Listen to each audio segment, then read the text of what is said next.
Ayun, meron ditong prutas guys, oh. Ayun, oh, yung bunga niya. Ayun sa ba. Saka ito. Ito, pahinog na itong isa. Kasi dilaw na rin. Yan, mamaya tatanggalin na natin yan. Kadto sa taas, ayun, ang daming bunga. Yan. Yun. Hinog na to. Mamaya kakuhanin natin. Tsaka kakainin natin yan. Masarap yan. Kainin. Yan, dito tayo sa kabila.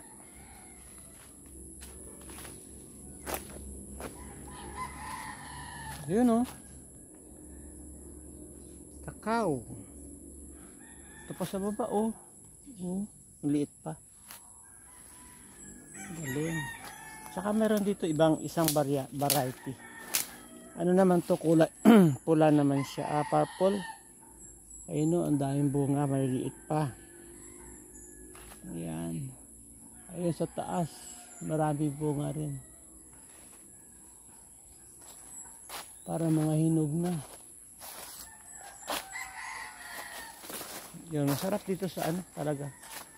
Sa bundok. Bundok ba yan? Ayan, no. Abot kamay. Ayan, ang daming bunga. Ayan, no.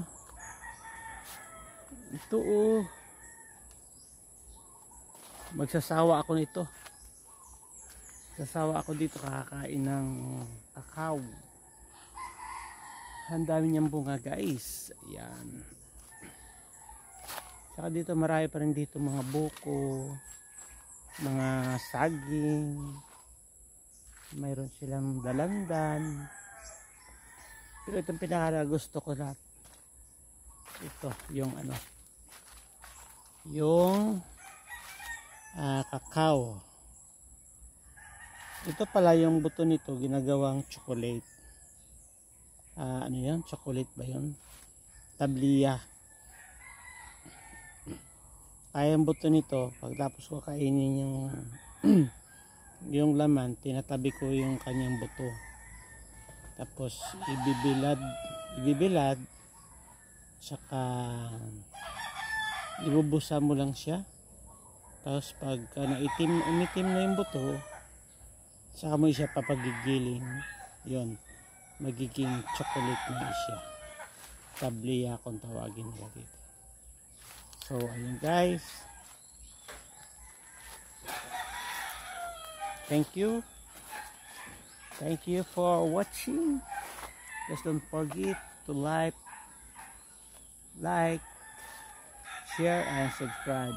And don't forget to mag-comment sa baba. Maraming salamat. And God bless you all. Bye-bye.